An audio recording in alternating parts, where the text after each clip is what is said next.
రాయ్ ఒంటరిగా వచ్చానే కానీ ఒంటి చేత్తో 100 మందికి సమాధానం చెప్పగలను.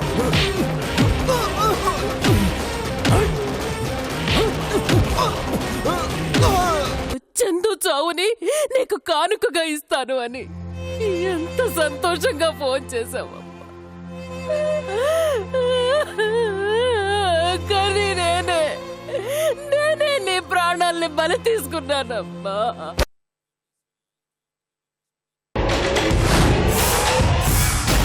ఈ క్షణం నేను అనుభవిస్తున్న మానసిక క్షోభ కార్తీక్ చందులు కూడా అనుభవించేలా చేస్తాను. అక్కడ మండుతున్న నీ చితి ఆరుతుందేమో గాని నాలో ఆవేశాన్ని మాత్రం చల్లారనివ్వను. కసి తీరా ఇద్దరిని చంపిన తర్వాతే ఈ యశోధరలో రగిలే జ్వాలాగ్ని చల్లారుతుంది. జలజ, పోయిన నీ ప్రాణాల మీద ఒట్టు, ప్రాణాల మీద ఒట్టు, ప్రాణాల మీద ఒట్టు, ప్రాణాల మీద ఒట్టు. మిగిలిన శత్రువులందరి ప్రాణాలు కూడా నా చేతిలోనే పోతాయి.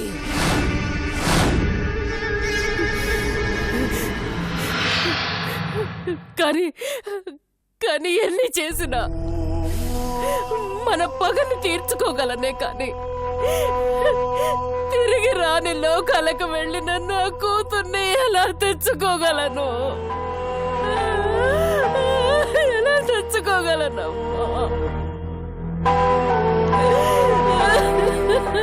నన్ను క్షమించు జలజ, నన్ను క్షమించు జలజ. ఎన్ని చేసినా నువ్వు లేని లోటు ఎవరు తీర్చలేరమ్మా, ఎవరు తీర్చలేరు, ఎవరు తీర్చలేరు జలజ.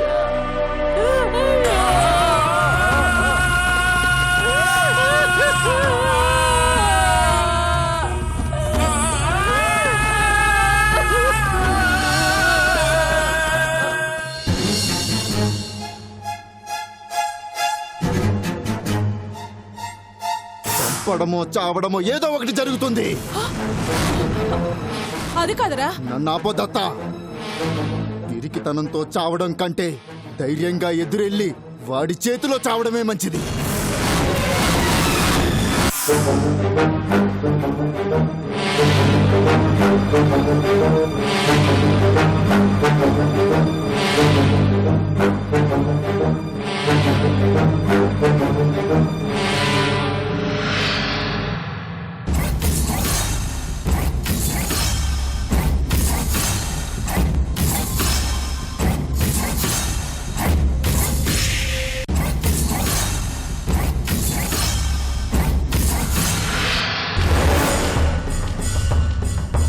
అజయ్ గాడు పోయి చాలాసేపు అయినది, ఇంతవరకు తిరిగి రాలేదు. ఏమై ఉంటది, ఏమై ఉంటది, ఏమై ఉంటది?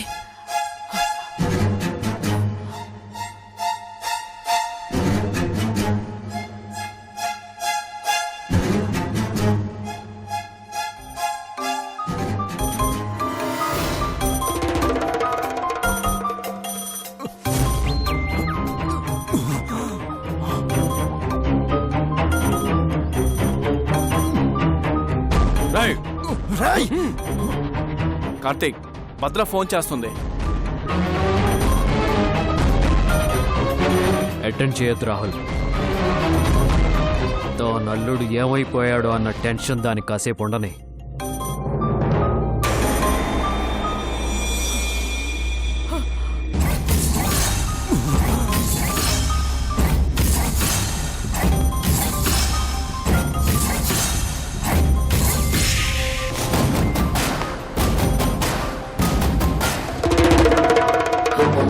ఏందిరా వాడు ఫోన్ ఎత్తటం లేదేంద్రా?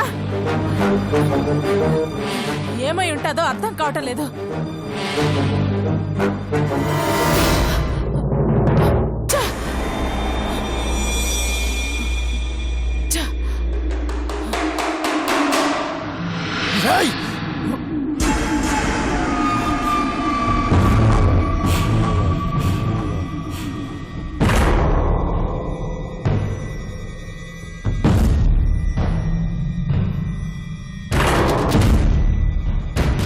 ఆఖరి క్షణంలో చావు తప్పించుకున్నా నీకు బుద్ధి రాలేదు కదా?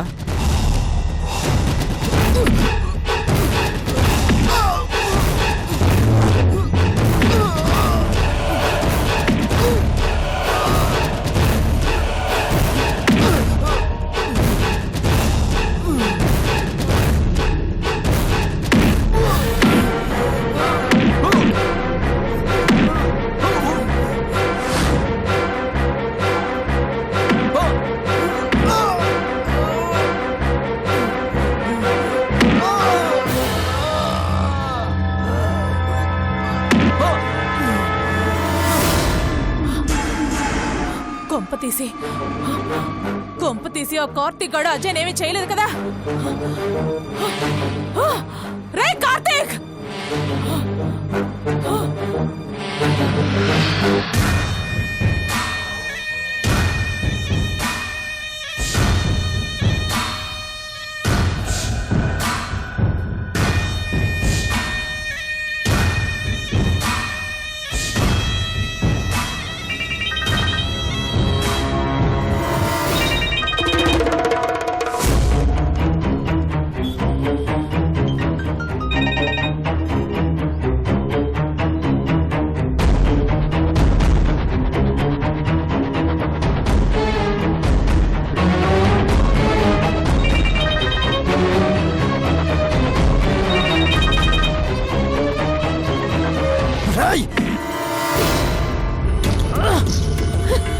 చందు నా దగ్గరే ఉందన్న విషయం చెప్దామంటే ఈ ఫోన్ కట్ చేసి పారేస్తున్నాడు రా. ఈ కార్తీక్ గడికి ఏమన్నా పిచ్చెక్కిందా? పిచ్చి కార్తీక్ కాదండి మీకు. కార్తీక్ లిఫ్ట్ చేయట్లేదని తెలిసినా కూడాను ఇంకా ఫోన్ ట్రై చేస్తున్నారు చూడండి. రేయ్! ఏమండి, మీకు మొదటి నుంచి చెప్తానే ఉన్నాను, చీటికి మాటికి అరే ఒరే అంటాం తప్ప ఒక్కసారన్నా బుర్ర పెట్టి ఆలోచించారండి? పోనీ ఏమన్నా సలహా ఇద్దామనుకుంటేనేమో ఆ చూపు ఒకటి, కంటి చూపుతో చంపేస్తాను అనే డైలాగు మిమ్మల్ని చూసే రాసి ఉంటారు. రేయ్! ఏంట్రా నువ్విచ్చేది? నీ బోడి సలహాలు వినే నేను ఇంత దాకా వచ్చాను. ఏమండి, నన్ను ఏమన్నానండి పర్వాలేదు, నా సలహాలు మాత్రం అనకండి, హర్ట్ అయిపోతాను.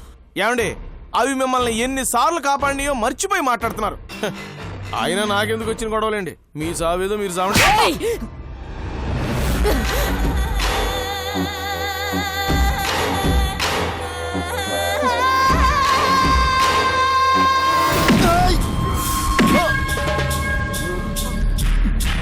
చందు ఎక్కడుందో చెప్పరా?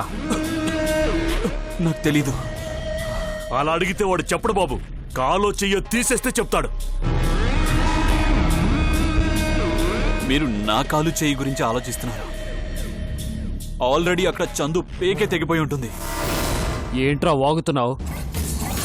చందు ఎక్కడుందో తెలియదు అంటున్నావు, మళ్ళీ పిచ్చి పిచ్చిగా వాగుతున్నావు. చందుకేం జరిగింది? అక్కడున్న బ్లడ్ ఎవరిది? కార్తీక్, వీళ్ళందరూ కలిసి ఏదో డ్రామా ఆడుతున్నారనిపిస్తుంది.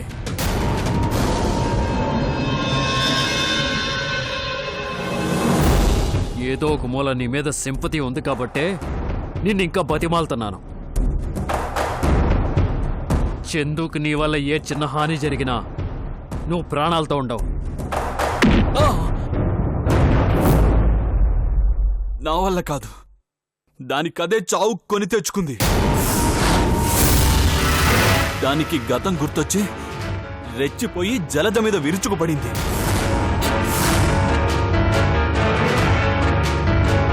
అసలు అసలు అదే జలజని చంపేస్తుందనుకున్నాను, కానీ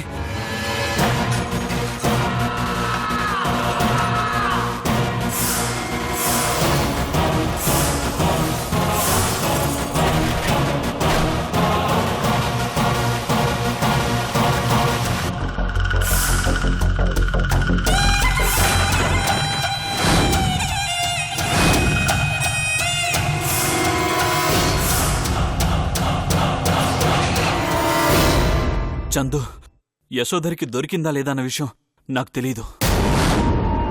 కానీ యశోధర మనుషులు చందుని తరుముకుంటూ వెళ్లారు. ప్లాన్ రివర్స్ అయిందన్న టెన్షన్లో నా పాటికి నేను పిచ్చి కుక్కల రోడ్ల వెంట పరిగెడుతూ ఉంటే ఇదిగో వీడు తగిలాడు. అప్పటికి వీడికి చెప్తూనే ఉన్నాను, వద్దురా కార్తిక్ గాడితో పెట్టుకోవద్దురా అని. కానీ వీడే ప్లాను తొక్క తోటకూర అని ఇక్కడ దాకా తీసుకొచ్చాడు. ఇప్పుడు నీకు బాగుందా? ఆ యశోధర ఆవేశంలో చందుని ఏం చేసినా ముందు వీడు మనల్ని వేసేస్తాడు. ఏవి చేయకపోయినా వేసేస్తాన్రా.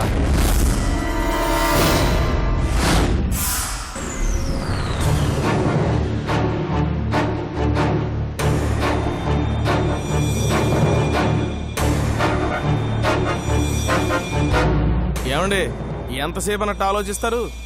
నా సలహా తీసుకోండి. ఏంటో చెప్పి చావు. ఇప్పుడు చంటిగాడు ఉన్నాడు, మీకు ఫోన్ చేస్తే కలవలేదనుకోండి, ఆడెవరికి చేస్తాడు? మీ పక్కనున్న నాకే కదా. హ, అలాగే కార్తీక్ ఫోన్ లిఫ్ట్ చేయకపోతే ఎవరికి చేయాలి? ఎప్పుడు హచ్చి కుక్కలాగా ఫాలో అయిపోయే రాహుల్ ఉంటాడు కదా, రాహుల్కు ఫోన్ చేస్తే కార్తీక్ లైన్ కలిసినట్టే.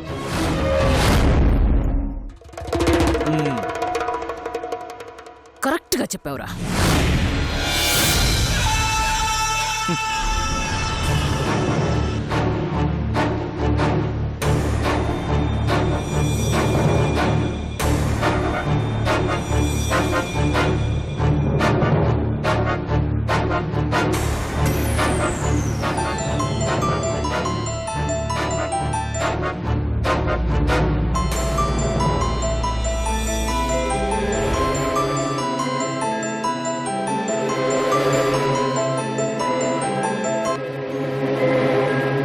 రాహుల్, ఏంటి కూతురు పోయిందన్న బాత్తో ఫోన్ చేసావా?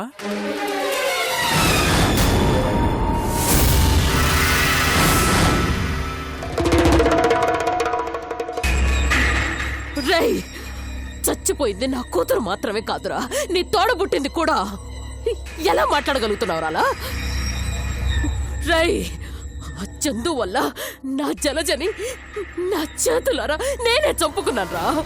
నువ్వు నీ పగ కోసం అన్యం పుణ్యం ఎరగని జలజ అర్ధాయిస్తూ పోయింది.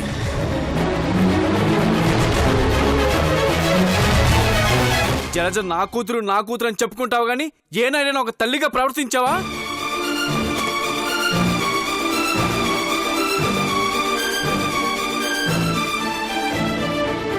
జలజను ఒక ఆడపిల్ల పెంచావా? చి, ఎప్పుడు పగ ప్రతిగారం అంటూ నూరు పోసి తన జీవితాన్ని అన్యాయంగా నాశనం చేశావు. ఒక్కరోజైనా ప్రేమ, అనురాగం, ఆప్యాయతల గురించి చెప్పావా?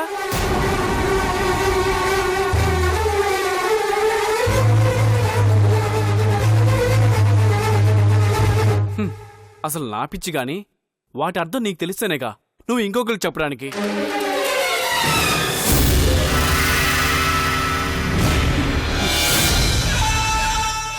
అవునరా, ఈ యశోధరకి పగ మాత్రమే తెలుసు. నా జీవితంలో మిగిలినది ఆ పగ ఒక్కటేరా.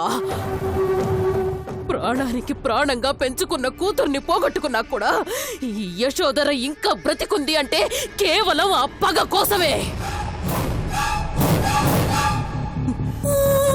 ఇప్పుడు కూడా నీకు ఫోన్ చేసింది నీ మీద ప్రేమతో కాదురా, ఆ కార్తిక్ గాడి మీద ఉన్న పగతోనే.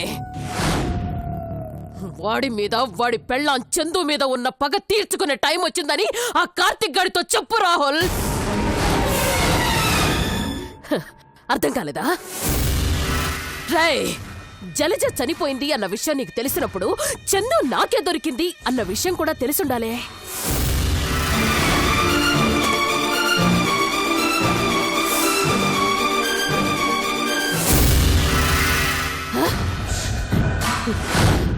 కార్తిక్ గాడిని దాని కళ్ళ ముందే చంపి ఆ తర్వాత చందుని కూడా ముక్కలు ముక్కలుగా నరుకుతాన్రా.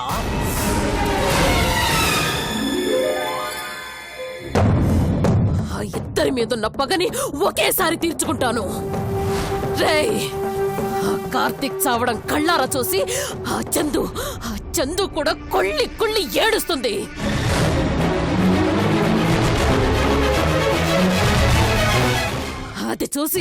అది చూసి నా కూతురి ఆత్మ శాంతించాలరా.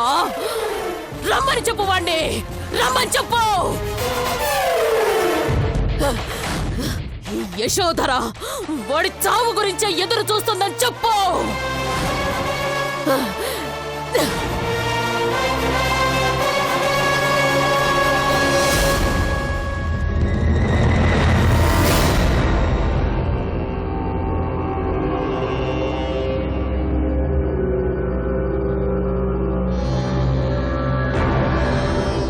చందు యశోద దగ్గరే ఉంది కార్తీక్.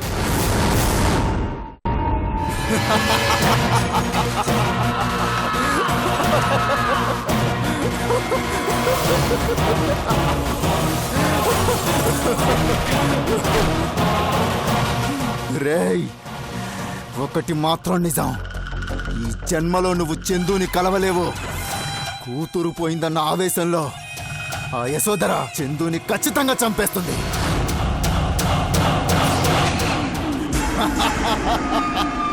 ఇప్పుడు ఇప్పుడు నువ్వు బతుకున్న శవంతో సమానం రా.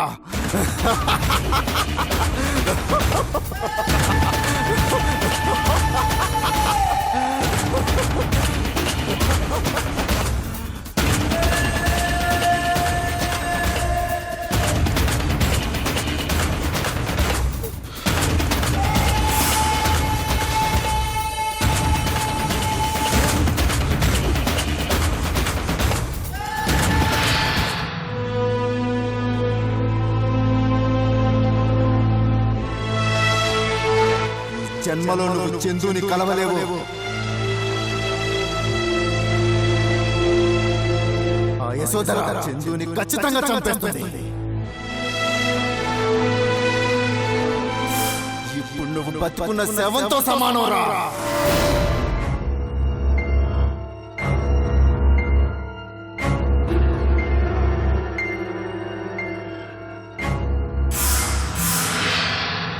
ఏంటి కార్తీక్ ఆలోచిస్తున్నావు?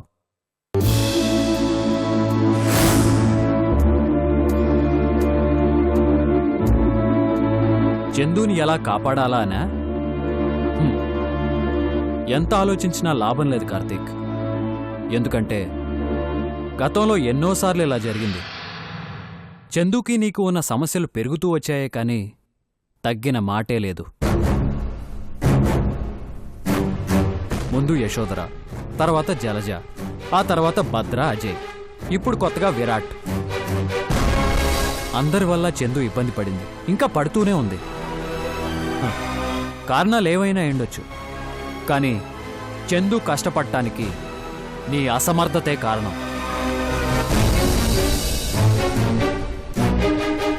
నువ్వు ఒప్పుకున్నా ఒప్పుకోకపోయినా నీ అంతరాత్మగా నేను నీ చేతగానితనాన్ని వేలెత్తి చూపుతున్నాను. ఏదో ఒకటి చేయి కార్తీక్. చందుని యశోధర్ దగ్గర నుంచి రక్షించు.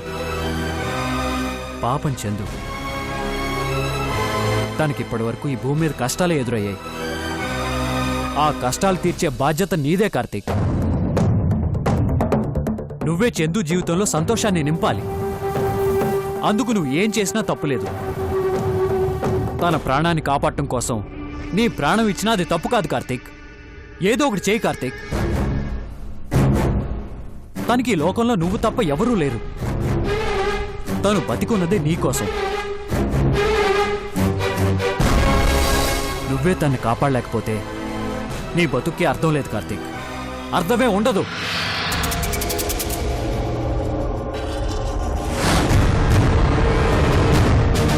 ఎస్, నా చందు కోసం నేనేం చేసినా తప్పులేదు. అవసరమైతే నా ప్రాణం పణంగా పెట్టైనా సరే చందుని యశోధర్ దగ్గర నుంచి కాపాడుకోవాలి.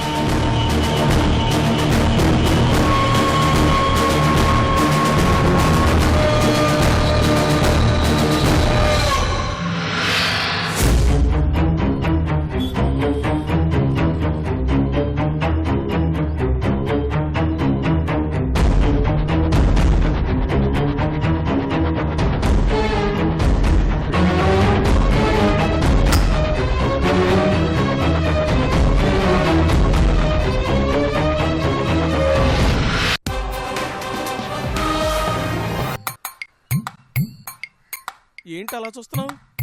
ఓహో, నేనెవరో నీకు తెలియదు కదా. నా పేరు నారాయణ అంటారులే. నీ కథలో సీనియర్ మోస్ట్ కమేడియన్ని. నేను కావాలనే దానికి దొరికిపోయాను నారాయణ. దాన్ని చంపడానికే లొంగిపోయాను.